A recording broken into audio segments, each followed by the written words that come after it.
I was not afraid that I should go like bankrupt because we had a lot of assets to sell. But it is more that I felt I had failed for all the people. The hardest thing I think we will ever go through in our business, like hospitality, it can't get any worse. The Stordalen family owns the Nordics' #1 hotel chain, Nordic Choice, and other investments in real estate and hospitality. And its founder, Petter Stordalen, has been called the Richard Branson of the Nordics. I've done every shit you can imagine. And I've done like Houdini's water torture cell in front of 3,000 people. Known for spectacular entrances, Petter started selling strawberries at 12 in his hometown in Norway, but it was the first purchase of a small hotel that would set the stage for building a hospitality empire. You ran down a building? Yeah, I ran down a building 78 meters high without any security thing. And I remember every time we have openings, me and my brothers are just like, is this gonna be the time when he actually like dies? His daughter Emilie lived abroad for many years, but now leads marketing and the key projects at Nordic Choice, in an industry that had unique challenges during the pandemic. We break down some of the important steps in going from small-scale entrepreneurship to becoming industry leaders and how they managed through an existential crisis. The most brutal thing by far was to lay off friends, like people that had worked for me for 10 years. I think I had some 1,000 articles about me supposed to go down.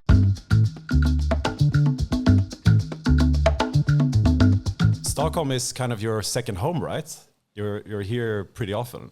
Yeah, for me, I think I am in Sweden nearly half of the year, and the rest in Oslo. But we have a headquarters in Sweden as well, so I love Stockholm. It's actually, if I didn't have my family in Oslo, I would live in Stockholm. I just love the city. Why?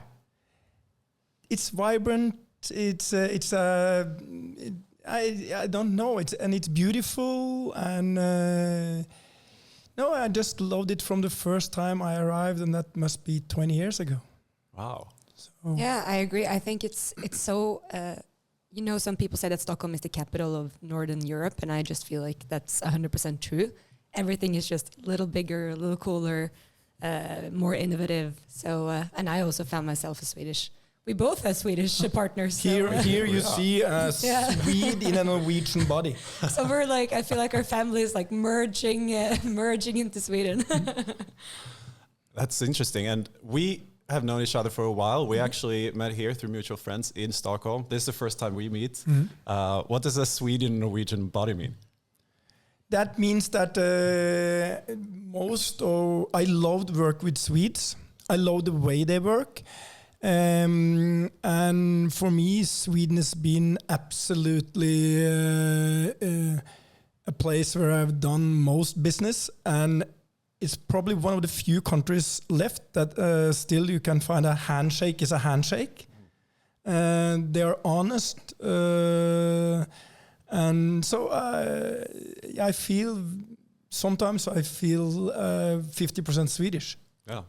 And in the future, we will invest more in Sweden, in the rest of the Nordics together. I have to ask you, like, how do you feel right now? It must be crazy to come out of the pandemic. Before we dive into, your background and everything, like, what is your feeling in your body? I mean, your bodies? When you have gone through hell for nearly 2 years, it's like, I don't know how I can describe the feeling. It's euphoric. Euphoric. That's the thing. I did send Emilie to the best schools in the world, and you know what? She is so perfect in English, and I'm not. No, don't say that. English people are going to listen to this. I feel it's like it's more than just the energy, the enthusiasm. It's just like if you had something. I was not there in the Roaring 20s, but if this is something you could compare to what I've heard about the Roaring 20s, it must be in the Nordics going out of the pandemics. You can feel it. We just had 3,000 people at Friends Arena in Stockholm. It's all the managers and everything from housekeeping to chefs, everything. To celebrate going out of the pandemic, and it was I've never had that feeling before. So And remember, we were the biggest in hotel hospitality in the Nordics. Not only the 215 hotels, we had a cruise line company called Hurtigruta or Explorer company. We had a travel company, Ving Spies. We had a small airline company. So we were in restaurants, bars, Stureplansgruppen, just take all the Nightlife. boxes. Nightlife, everything. Yeah. We were in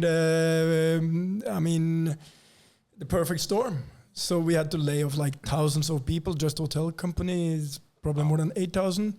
And then when you can take all these people back, life is going back to normal. So I see it when I go into hotel. People, they get their life back.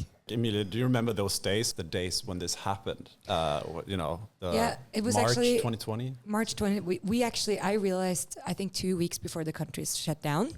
So we knew a little bit before. I feel like all the other people in Scandinavia knew, because we obviously saw what was happening in the US and in Asia with the trends and everything.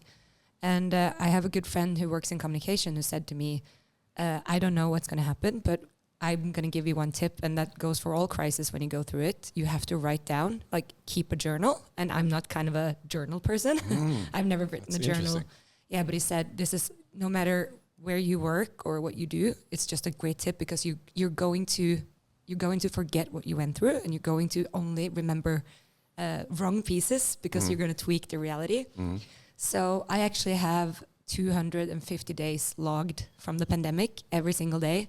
So I remember extremely well what happened. Wow. And and I'm very happy I got that tips, because it's now when things are going back, it's so easy to forget, because it's the hardest thing I think we will ever go through in our business. Like in hospitality, it can't get any worse. So it was brutal. Wow. And every single line of business that you're in was affected. 100%. Not by a little, but by almost entirely. Yeah, but it is the absolute worst thing. People you weren't allowed to travel. You weren't allowed to meet people.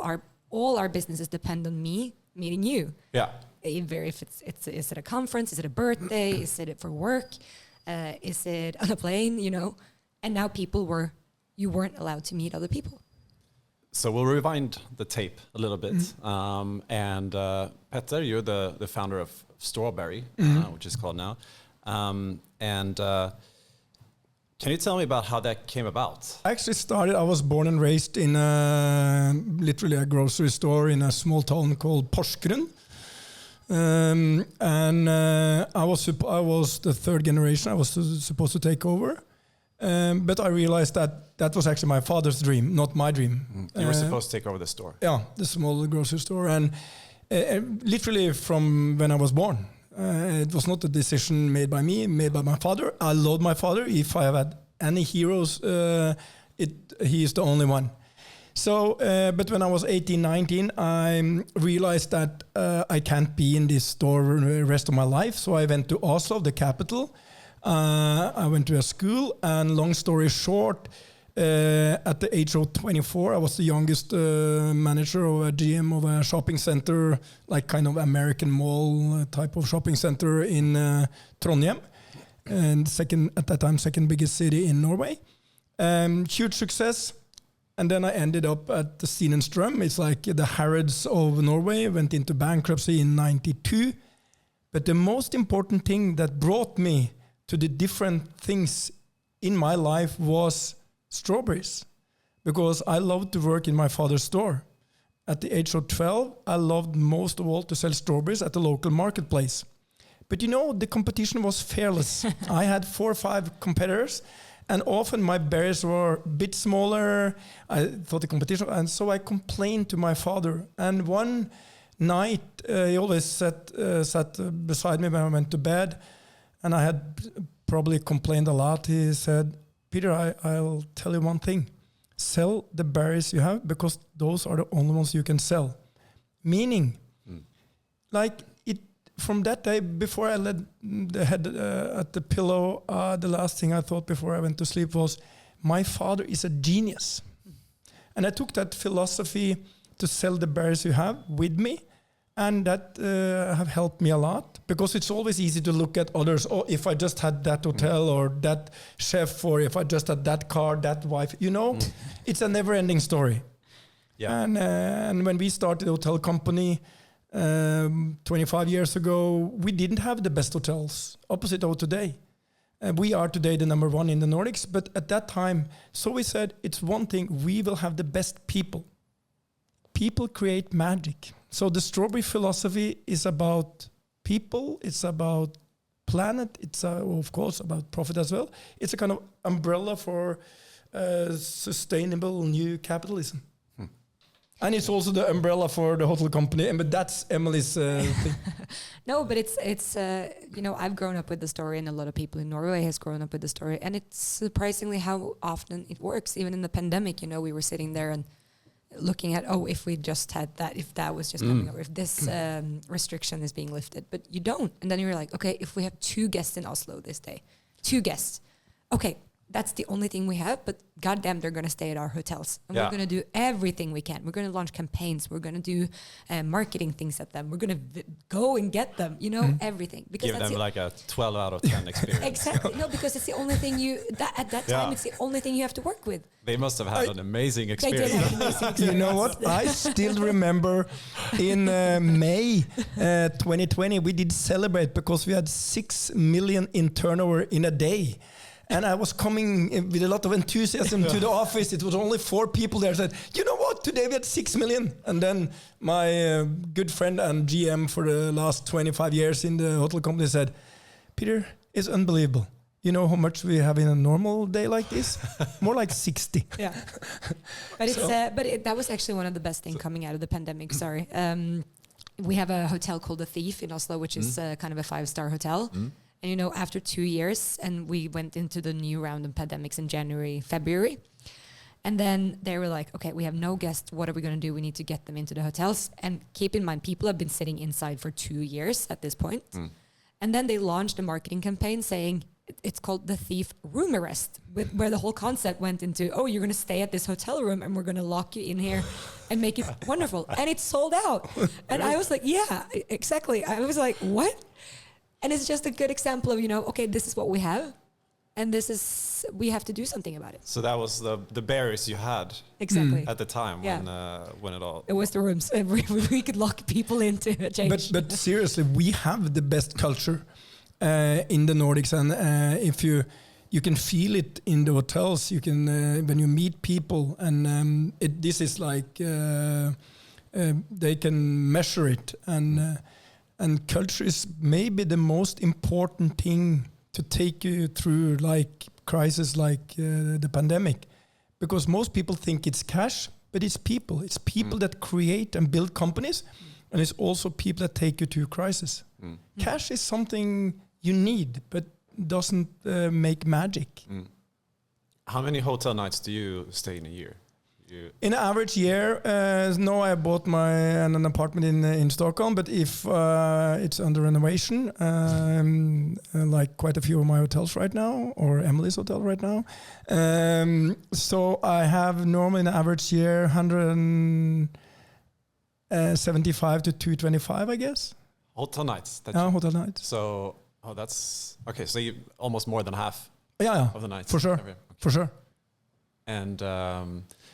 Emilie, I wanted to know, like, was it always a given for you to work in kind of the hospitality industry or the hotel industry, or how did you think about that since a young age? No, it wasn't. I mean, I think that's one of the good things when you're born into a family that does something really fun. I feel like a lot of parents often put a lot of pressure on their kids to do the exact same thing, like my granddad did to my father.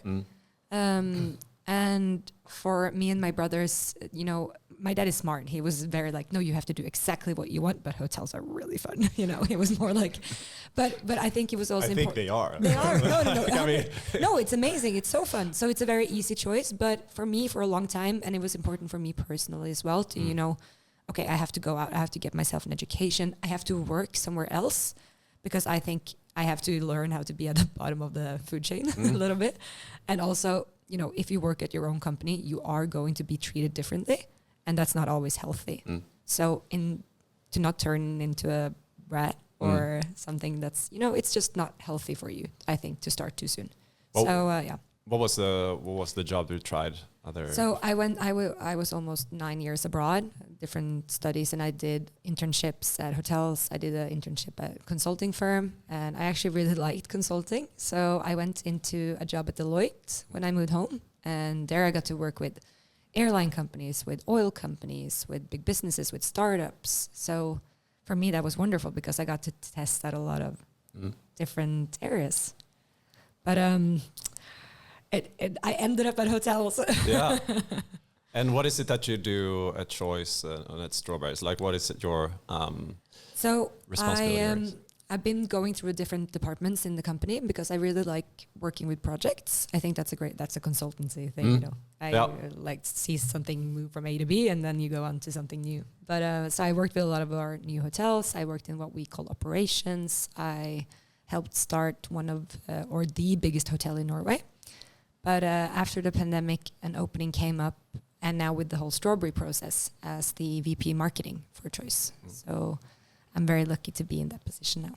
And how is Choice connected to Strawberry? How does that structure look like? So it's a little complicated right now, but the easiest way to say it is that Strawberry is going to be the new umbrella company, and it's going to be the new name for the mother brand, so replace Nordic Choice Hotels. That's, well, at least that's how far. No, we are creating a new universe for guests, and we will give them a totally new experience. It's like if somebody gave you the company we have going out of the pandemic, what's the new normal? What do you really want? And that was something we started in the middle of the crisis, because you can use crisis also to renew yourself, renew the company, and that's exactly what we did. And I think that's the smartest decision we took during the pandemic. And so going out of the pandemic, we were like the number one before, and we decided we will be the number one. Doesn't matter how many guests, we will like be the number one throughout the crisis and after going out of the crisis. We have never seen numbers like we see right now. It's like, it's too good to be true, but it's actually true. So like May was 40% over May 19. June looks like, I had the numbers this morning, looks the same, and the profit is above everything we expected. This is too good. So, but and we will start the process to totally change the whole company. And I think Emilie is lucky. She's lucky to be like in a company that starts that process, and because I think you will learn a lot. And you will see how you change a company with 17,000 employees. It's like more evolution than a revolution. And I think it's for Strawberry as well, you know, our ambition. And it's interesting because for a hotel company, you think that a lot of people travel a lot, but then you also have a lot of people who don't. And our challenge is, okay, how do you become more relevant for people? How do you get them to talk about you a little bit more? How do you get them to like you a little bit more? How do you become more relevant in their everyday life? And if you're Klarna, that's easy because you have to pay for stuff every day or every week. But a hotel company, it's a different challenge, and it's a very fun challenge. And we have so many synergies, we have so many possibilities, we have so many ways we can make people's life easier and better and more fun. So not only people traveling, but also people who are like staying in their city. Exactly. So it's a world of opportunities that we're opening up. And what is it like to work with family? Are there more family members involved as well? Or? Yeah, both my brothers are. Both your brothers, yeah. Do you want to start? No, it's absolutely fantastic for all of us. Right answer.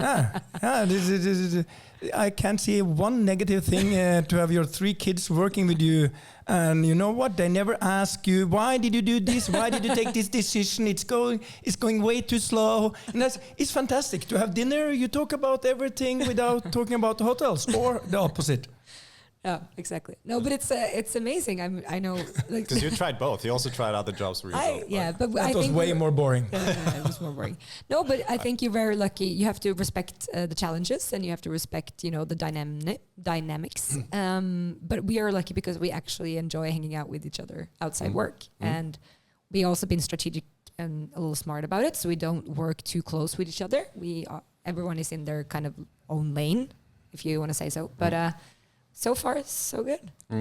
I think that's important because you have 3 kids. They're obviously different, and one is working in the newest hotel we opened in Oslo, Sommero, and one is working with our listed investments like Capital, Strawberry Capital, and Strawberry Equity.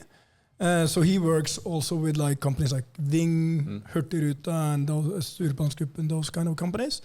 And Emilie works in the operation for the hotel company. I think that's good. And then he's the boss of everything, you know. What do you call yourself? What's your title? Chief Strawberry. Yeah, Chief no, Strawberry, yeah, main no. Strawberry. I don't have a title actually, but founder maybe. Yeah. That's appropriate. Yeah. But both of you are also well-known personalities in Scandinavia, at least, and you've been in TV shows. You were in a Norwegian military boot camp. I think you told me. Did very well. Yeah, I did seen very it, but I well. should. I was impressed, even though I was against it from the beginning. Yeah, why? It's a kind of reality, but it's very. It's one of the most popular programs in Norway, and I must admit I was wrong. It was Emilie did really well, and I was quite impressed. I didn't tell Emilie that I was so impressed, but I was quite impressed. But I feel even if we've been, you know, we're doing interviews and we're on TV shows, but it's always been linked. I think our policy is always linked to our business. Yeah, so I think that's why we were a little skeptical, because this was not linked to business. But someone once told me, you know, when you go through, if you have a business or you're a leader and you go through a crisis, people start to work out to, you know, Vasalöppet or Marcialonga or something. So I kind of say that this was my pandemic. This is the big child. This was my, yeah, exactly. But when Emilie made the decision, the whole family did support her, and they trained her during the summer, so she was very well prepared. Yeah. So everybody was. I mean, we will have your back. I also want to talk and touch upon your entrances, which I love. You did one in a disco ball. Yeah, that was in an opening of Post Hotel in Gothenburg. Yeah. I've done every shit you can imagine. You also did a cartridge on stage. Yeah, and I've done like Houdini's water torture cell. Yeah. So in front of 3,000 people, I did this water thing. You ran down a building. Yeah, I ran down a building. You ran down a building? Yeah, 78 meters high without any security thing. Head first. Does this come natural to you, or is this like deliberately planned? To be honest, you know, after I opened like 50, 60 hotels, the media is they are not. They don't want to write about the 60th. No, it's like okay, it's Peter's Hotel number 62. But if it's a chance he do something spectacular, and if something goes wrong, that will be like. And sometimes it goes wrong, like when we opened the Malmö Live in Malmö. I was supposed to go directly from a boat in my tuxedo. It was a jet ski. Yeah, jet ski, a super fast one. Actually, I bought it from the world champion in jet ski, the Brit. So it's built in Kevlar. Super. The jet ski was. Yeah, and it's really fast. Think really fast. And we tested this once, and it went perfect. But of course, everything changed. It was 10,000 people. It was live. He was going to jump off the jet ski. So I should jump. I had a ramp from the water. Yeah. From the water to come up because it was 4 or 5 meters up. And then they asked Peter, "Are you going to wear some helmet?" I said, "No." I remember still. I said, "Have you seen James Bond wearing a helmet or Tom Cruise?" No. So no helmet, tuxedo. I went way too fast because it was adrenaline. I didn't. And I realized the speed is too high. I will not only jump up, I will pass the whole shit. So I had to jump off. And that, if you see, that's my thumb. So I did fell on the concrete. Shit bad. Oh my God. So instead of like... tuxedo. Yeah. In a tuxedo. So we had to change the title because this was on YouTube. So it was the biggest ass plant this year. And I was actually there at that time, and I was standing with his jacket because he was going to change. And I remember every time we have openings, me and my brothers are just like, is this going to be the time when he actually like dies? And that time I was going to be at an opening. No, for sure. yeah, 100%. We were like, there's no question about it. He's gonna go down with one of the hotels. But that time I was standing next to him, and I was like, oh, that's it. That was it. That was a great way to go. And this is on YouTube. Yeah, it is on YouTube. Everything these days is on YouTube. What went through your mind? What you were like? What you were protect your head. No. Try to fall on the side because if you faint or if thing goes shit bad, Emilie has to take the opening speech. So no, you don't think too much. It's seconds. Yeah. And you have to make a decision. More often than not, I often find that there's not a direct flight to where you want to go, which means spending a lot of time in airports. And you probably know that checking in luggage also usually means that you have to spend even more time waiting. And I learned the hard way that you should have enough time to check in your bag. And last year, in 2022 alone, I found that I spent more than 40 hours waiting in airports, which made me think about what to do with all that time. And American Express has many benefits to save you time, but one of my favorites is that with the American Express Platinum card, you get access to their partner lounges at selected airports. So for example, in the Amex lounge at Arlanda Airport, you and your guest get a free breakfast or lunch or dinner from their chef's daily menu and a private area away from the busy cafes and restaurants. So visiting the lounge just once per month probably takes you to the value of almost the entire membership fee without counting the other benefits. So if the next time you travel want more comfort while waiting, read more about the Platinum card in the description below or on the American Express website. I'm also interested in, I think this is connected to, how you use social media, because you're big there. You do the I Love Mondays clips every week, which I love. Is that something that comes natural? Like, when did you start to become big on social media? You know, this was not planned, but I started very early. And I was quite honest. You can see my dog, my girlfriend, family. And then the Monday thing was that I went to a program called Mix Megapool, and they had been talking about, oh, no, it's Friday, it's fantastic. I said, Friday, it's just like the worst day of the week. Yeah, I mean, then you have Saturday, Sunday is by far the most boring day. And then Monday. I love Mondays. And then I made the first I Love Mondays. And then I did one more, and I think that was it. And then everybody said, what's the next one? I know it's going on for like 4 years. But I love Mondays. I love everything that starts up. I love everything that's like new. So, but I mean, Emilie's way better than me on this social media thing, and way more professional. But I think you can use your platform also in a good way, not only for fun.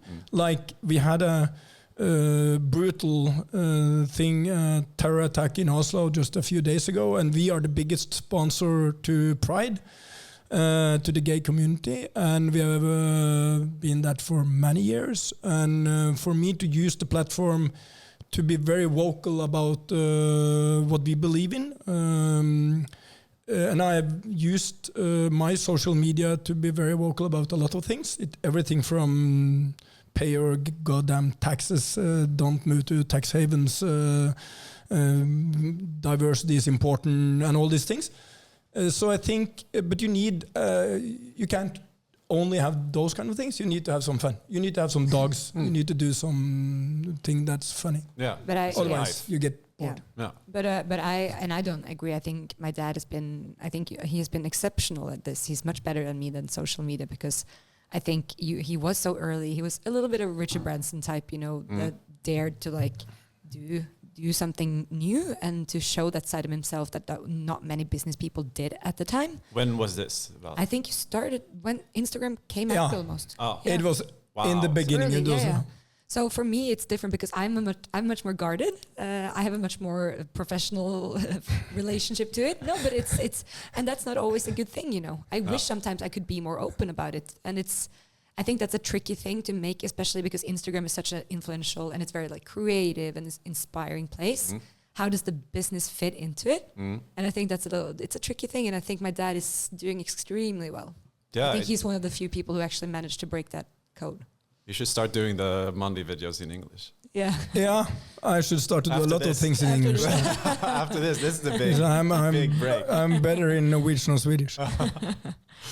Going on the international stage. Not at all. For me, it's the Nordics. Yeah. I love that. And regarding the social media, like you know, creatorship around the business, I think that's very interesting as well, because you know, especially in hospitality, it's people meeting people, being inspired by other people, seeing what they're doing. I mean, if you're a social extrovert person, that's like, you know, the dream kind of industry. How are you thinking about it with Choice? Are you like working with influencers? You know, how does that work? I think that's also one of the cool things about Strawberry, that we're going to expand that universe a lot. But it's we work with influencers at the hotels, because it's huge. You know, we have 200 hotels, so it's influencers, it's content creators, it's video photographers. You know, you have everything. But I think we're gonna professionalize that part a little bit more when we go into Strawberry. And I also think, you know, it's an interesting shift in social media right now, because a lot of influencers are brands, they're their own companies. And I think it's a little strange, you know, that a lot of companies like us, we are always put to a standard with how green are you? What's your take on diversity? With the suppliers. Yeah, with everything, with our customers, with suppliers, with guests. And I don't see how that world is not going to come into the influencer world. When we collaborate as brands, it's always like, okay, but what do you do for the environment? And I feel like that's missing on Instagram and a lot of people right now. And I just have a hunch that that's the future. So I think we have to professionalize who we work with, how we work with them, you know, the requirements that we set as a company as well. Because influencers, it's a great channel. They reach so many people. It's very organic. It's honest. It's fun. But I think it's just an interesting shift in Instagram right now. I think it's very interesting because, you know, if you take an influencer, they're both a brand, but also a person. Exactly. Like how professional should one be? Like, I guess some people I know, they want to be the person sometimes, they want to be the brand sometimes. Exactly. You know? Yeah. And it's you can't always separate them, even though you want to. So we 100% work with it. It's a great channel. It's an organic channel. It's a very trustworthy one if you do it right. But I think the whole environment there is going to shift a little bit for the better. How I've thought about this. How common is it that they reach out to, you know, want to get a night free?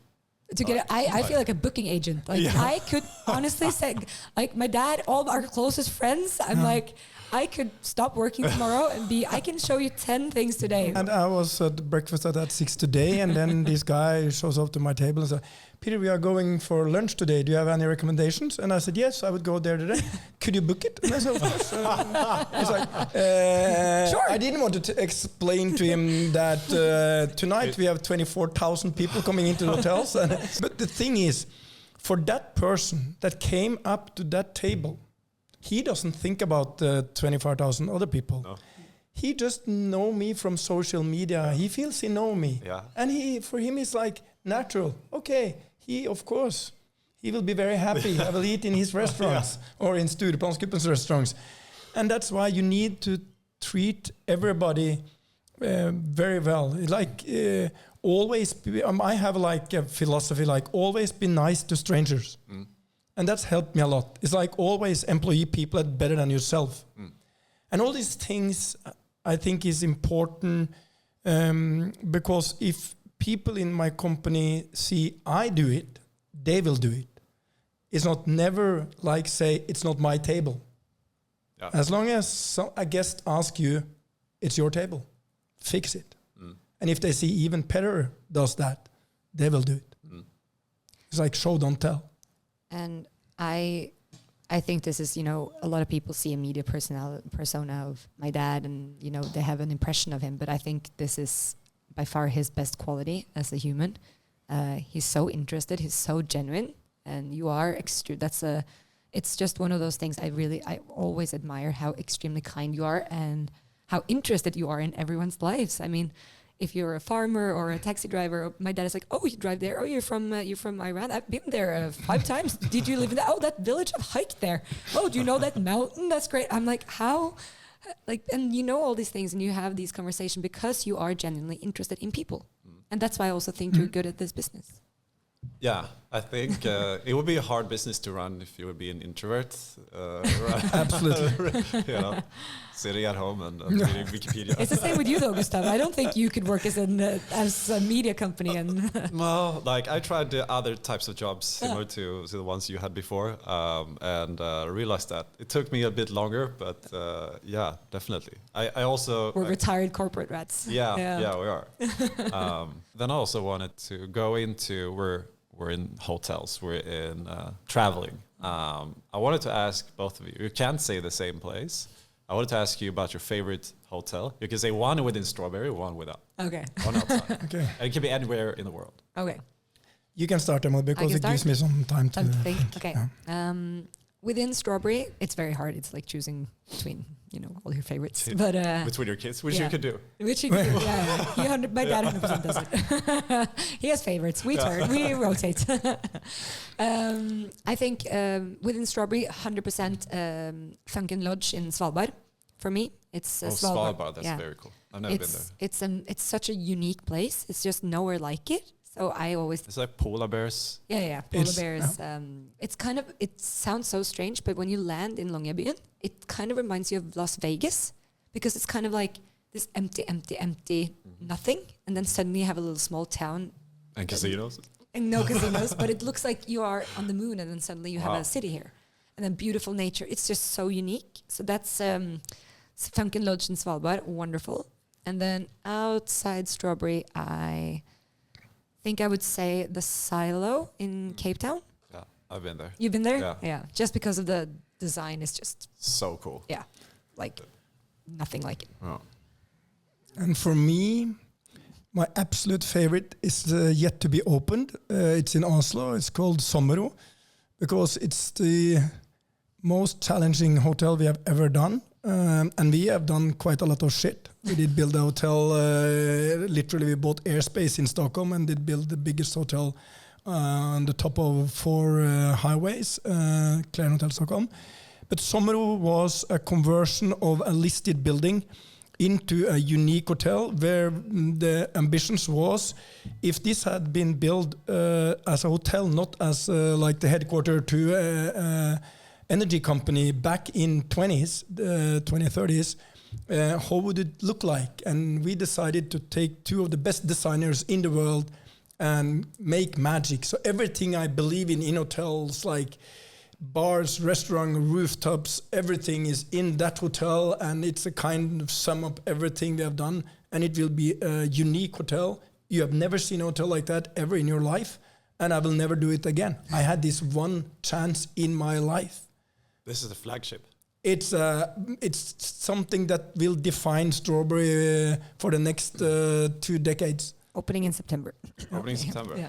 Commercial. And it's the only hotel that actually we have overrun the budget, like so we will end up with an unprecedented price per key that's never heard of in Europe ever. It's not the first time we've gone over. Not you the have first. to be honest. But this is something completely new. Yeah, it's true. And outside Strawberry, it's very easy. I will pick. It's not because it's the most beautiful hotel. It's not the most fantastic resort, but it defines hotels for me, and that's Saint-Germain in the Mauritius, one and only Saint-Germain. Emily was literally born there. We have been there every year from the beginning. First with just Emily, so the other kids, the family, and the last year we were 50 people, a big family. And then it's just because I love the hotel, not because of all the stories we have together, but the people. Even before they renovated the hotel, I just love the people. They had like something that I've never seen before. And so that will be the hotel outside Strawberry. If you would have a favorite travel destination, is that Mauritius or Ibiza? No. I have traveled a lot, and I would probably, on my bucket list is to have a horseback riding in Argentina. And I would probably go back to Karakoram Highway into the upper Himalayas, from the Pakistan side of Himalayas into the Taklamakan Desert. I did that in '86, and I would love to do that again to see how much has changed. And it's, I think it was exciting in '86, and it will be even more exciting. So I'll do that again. Wow. And for you? It's not as extreme, but Horseback riding in horseback Pakistan. riding, exactly, horseback riding. No, for me, it's I know it's a continent, but for me, it's Africa. It's my except the Nordics. Nordic is always going to be my favorite, but it's just something about the nature, the people, the culture, everything. South Africa is. And we were in Africa together when you were 12. I know, we went alone actually. Me and my dad. Ah. He said South Africa? We went to Kenya and Tanzania, and we went to we were there with Plan. So we visited a refugee camp. We got lost at the refugee camp. We were in a fire. We were in the fire. Big fire. Big bushfire. In Kenya? In Kenya, yeah. Huge. All the guests drove away. My dad was like, "No, this we need to see." So we were the only guest staying. Driving towards. And my mom still doesn't know this. So we got lost in the refugee camp in the slum in Nairobi. We were in the fire. My mom doesn't know any of this. Wow. Nothing. Yeah. So when I look back, it was a lot of decisions I should have done different today. Yeah. What's yours? Favorite travel destination?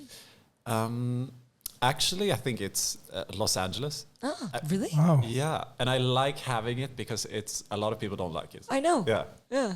But it's for me, it's a place that really grows on you. Like you don't like. First time I went there, I didn't get it immediately. But the more time I spent in the car, the more time I spent, the more I liked it. Actually. That's amazing. Yeah. Huh.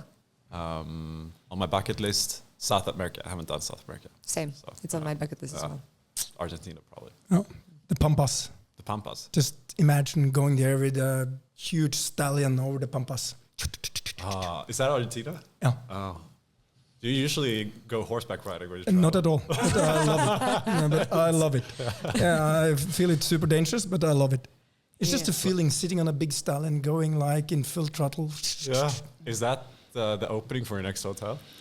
No, I would never take a horse on the stage. Even the stage is big enough, I wouldn't do it. Because of the horse. You already planned the entrance for the Samaru? No, we will. Emilie have some plans. That's the thing, and she's the next generation, so she will probably be very involved. And it will not be like fancy jackets or. Don't put that on me. It's not. No. I'm happy about it. But after a pandemic, I'm like, oh, we need our dad to stick around for a little longer. So we have some curfew rules. We have some new rules. But I love what you said about speaking of the pandemic and coming out of it. How it's almost like a person going through a very tough time in their life. You come out in the very end of this challenging time as a 2.0. And that must be, I guess, the feeling now that, you're way stronger than before this happened. It's like a V-shape, what do you call it, recovery. Yeah, and then I mean, most people thought we would never manage to go through like a year. We went through 2 years, and sitting here today, our financial are today as strong as they were before the pandemic. Okay, we have sold a few assets, but we did support all the major companies we were invested in. Everybody. That didn't matter for me if we owned 10% or 100%. We did support all the companies throughout the 2 years in the pandemic, and I'm very proud to say that all the companies today will be stronger and are still the same. Like we will be better than ever, but we have changed the companies. Like Hurtigruten, we bought in the pandemic. We bought like a new destination at Galapagos. We did order new ships, and it's at Ving, new destinations, new hotels. And that's over in Strawberry. If you have a DNA, the DNA has always been growth, expansion, new stuff, new things, challenge ourselves. And I'm proud that we never lost like the culture, the people, and the DNA. That was the thing that made us successful, and I think that will be even more important in the future. People didn't know in the beginning of the pandemic how long it would, last, and. I mean, I couldn't sleep. I had hard to sleep. Do you think that what I've built during all these years might come to an end? Or? Of course, my balance sheet in Swedish was 40 billion, approximately, like 4 billion euro or dollar. And I had not only the 215 hotels, we had at that time 20 hotels that was supposed to open, either under construction or just about to finish. And it's an extreme sport to both like take down, lay off people, open new hotels, and we still kept like thousands of people, even if we maybe should have laid off more. I thought it was important to keep as many people as possible because that's the culture and that's the most important asset we have. It's not on the balance sheet, but it's still the most important thing we have. And for me, I was not afraid that I should go like bankrupt because we had a lot of assets to sell. I could sell quite a few things. But it is more that I felt I had failed for all the people because every year we had been planning to have more people. And so I felt it's my fault. How could I like end up? They have believed in me. And now I say, sorry, you can't work here. And that's brutal. It was not that I lost tons of money, because that's more technical. The most brutal thing by far was to lay off friends, like people that had worked for me for 10 years. We had the headquarters in Oslo, headquarters in Sweden. We did take half the people in like matter of weeks. But at the same time, I had a lot of support. I mean, people we laid off did send me emails, videos. Peter, we believe in you, keep on fighting, you will be back. And that was way more important than all the articles. I think I had some 1,000 articles about me supposed to go down. But one guy told me, you know what, you have seen the Rocky movie? Yes. You know what people love? If he's counted down at 8, 9, and then he raises up again, and he will be more likable. But I think the pandemic have changed me forever. Yeah. It has changed me. I'm more humble. I mean, humble is the last word you would think. It's a relative word. No, you are. But I'm more humble, and because I was one of the few that realized what makes you happy. And what makes me happy is to go into the headquarters every morning when I see these black doors open into that old building and meet all my colleagues, go into the hotel today, see the people here, meet Nasarat, talk. And so I realized I will not lose that. That's my life. That's your passion. And even though I'm 59, and the second thing that the pandemic did to me, which is good for me, not that good for Emilie and other kids maybe, it gave me another 15 years. Because I need like a few more years to prove that we will be back stronger and bigger than ever. So right now we are making decisions about new hotels, new concepts.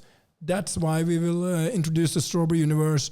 And I hope if my kids take one thing, if I by accident should get a brick on my head or something, I hope they take all the philosophies, the values, and realize that it's not about money, it's about people. Yeah, but I think that's also, I think it's a good summary how, we are one of the biggest employers in Norway and Sweden, the companies that hire most people, and often How many people work it? In total, a hotel company is 17,000, That's crazy. a Ving for 5,000, Hurtigruta for 5,000, Styrbåndsgruppen another 1,000.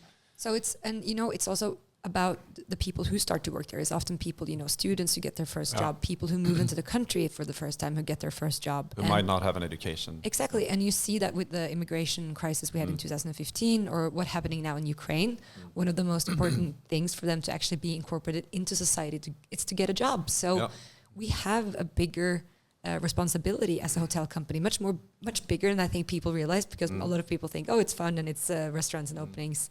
But it's actually a huge corporate responsibility we have. And it's integration. It's integration. Yeah, it's how the community works. How do you get people into work? How do you get them to learn Norwegian, Swedish? And I think during the pandemic, that's what it's so hard because if you work with krill or you work with iron or gas, yeah, it's money and it's horrible. But for us, it's people. I just want to add one thing which is very important, because most people think the worst virus ever was the corona. You would think so, right? The correct answer is yes. Yeah. And the second thing would be like we had a cyber attack, which was also a virus from Russian hackers that shut down everything in the hotels. We did never close, not 1 minute. When was this? December. December. Oh, wow. Yeah. Even all the It's been a tough consultants said close down. We didn't close 1 second. Even Google and Wall Street Journal did write about it. That's not my point. Those two viruses is not the most dangerous virus I see. The most dangerous virus right now is polarization. You see it in the States. You see it even in the Nordics. You saw it in Oslo. It's them and us. I think that's the biggest challenge we have. We need to, I want to work and defend the Nordic model, which is trying to include everybody. We will take care of you if you are sick or if you go into pension. And I think the system we have in the Nordics is the best in the world. I might be wrong, but it's very good. And I want to defend it because what I see is the polarization is starting to come into the Nordics. And I think that's super dangerous. It divides us. We don't need like walls. We need people to talk together. In the hotel company, we have 175 different nationalities. We are the UN among the companies in the Nordics. And we are super proud of the diversity of all the people there. I give a shit if you don't speak Swedish or Norwegian, you can still work in my hotel. And we have been an important part to change the rules, because before we couldn't have people if they couldn't speak Norwegian or Swedish or Danish. Today, it's people here in this hotel that doesn't understand or speak Swedish or Norwegian. They speak Spanish, English, some even speak Mandarin, and I love it. It must be one of the best ways for them to learn the local language, because you meet 100%. local people. Yeah. And where did you learn it? Most people doesn't get very motivated to go to a school or something. But in your workplace, you learn it fast. And if you need help, you get help from your colleagues. And if I can imagine, if I would learn a language in the country, the best place would be to be a server or working in the service industry in one way or another. You could be good at the reception as well. I saw it when I entered this room. It was the first time we met. Good smile, positive attitude, friendly and good looking, good stories, open-minded. No. You could be perfect. Maybe next time I'll be a booking agent and you work in the reception. Exactly. So I wanted to end with, you come out of the pandemic now, and what's the vision both for Strawberry but also for you personally? Like, what's next for you now? We want to be a part of the change. It's easy to think it doesn't matter what we do, but nobody can do everything to fight climate change or to fight the virus I described. But if everybody does something, we will manage to solve the climate problem, and we will manage to solve the problem with polarization.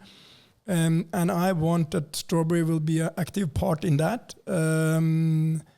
That's why I said tax is the cost of a civilization. And it was a race in Europe about taxes to race against zero.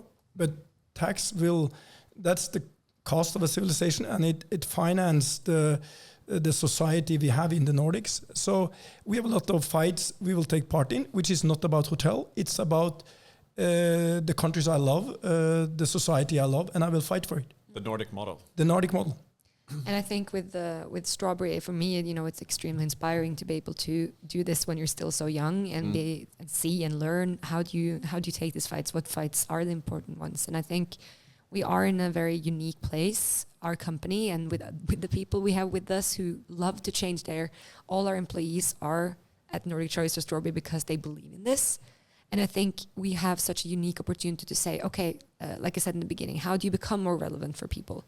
but how do you become more relevant for people in everyday life? Why should you be important? How do you like us more? How do you talk about us more?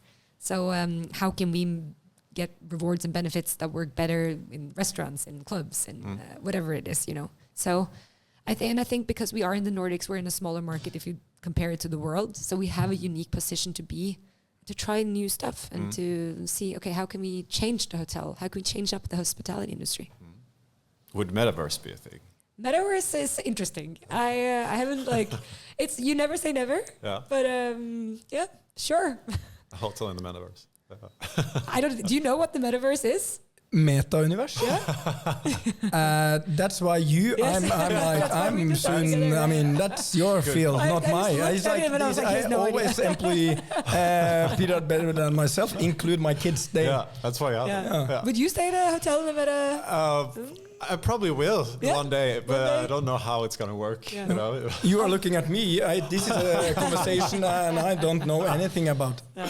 I'll keep it. I'll write it down. Keep it posted. I want to be there at the opening. Yeah, you're welcome. Okay. Emilie and Petter, thank you so much for being here and sharing your stories. It's been amazing to hear you coming out of the pandemic and all the amazing things you have planned here. Thank you so much. Thank you.